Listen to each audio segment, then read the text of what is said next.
Subscribe करें internship online को और बेल आइकन को भी ज़रूर क्लिक करें मज़ीद इन्फॉर्मेटिव वीडियो देखने के लिए। अस्सलाम वालेकुम दोस्तों, कैसे हैं आप सब। इस वीडियो में आपको बताएंगे कि अगर आप बैंक में कैश ऑफिसर की जॉब के लिए अप्लाई करते हैं तो कौन सी ऐसी रिस्पॉन्सिबिलिटीज़ हैं जिनको आपको पूरा करना होगा।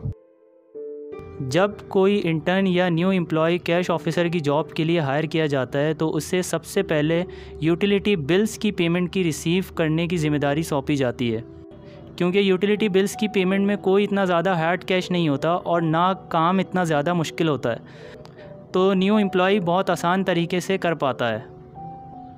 बिल पेमेंट में कस्टमर आपके पास कोई भी यूटिलिटी बिल लेकर आता है तो उससे बिल में जो भी अमाउंट होता है उससे आपको कैश की सूरत में रिसीव करना होता है।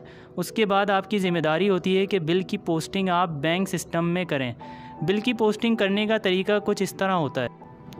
प्राइवेट बैंक्स में कुछ इस तरीके से टेम्पलेट होता है, जो कि मैंने आपको एग्जांपल के तौर पे शो कर रहा हूँ कि सबसे पहले आपका ऑप्शन आता है बिल टाइप। बिल टाइप में आप क्या डालेंगे, जो भी यूटिलिटी बिल की टाइप होगी, जैसे कि KESC हो गया या SSGC हो गया। उसके अलावा कंज्यूमर नंबर आप डाल देंगे जो कि बिल पे मौजूद होता है।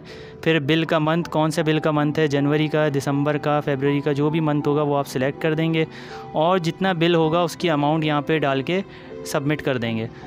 ज़्यादातर बैंक्स में इसी टाइप के जो है वो ऑप्शंस आपके पास मौजूद होते हैं, क्योंकि ज़्यादातर बैंक के सिस्टम जो होते हैं सब में एक दूसरे से रिजेंबल करते हैं। उम्मीद है आपको अच्छे से समझ आ गया होगा। वैसे तो कैश ऑफिसर की और भी बहुत सारी रिस्पॉन्सिबिलिटीज़ होती हैं जो कि आपको नेक्स्ट वीडियो में बताएंगे। अगर ये वीडियो अच्छी लगी तो लाइक कमेंट ज़रूर करें और मज़ीद इन्फॉर्मेटिव वीडियो देखने के लिए चैनल को भी सब्सक्राइब करें। अल्लाह हाफ़िज़।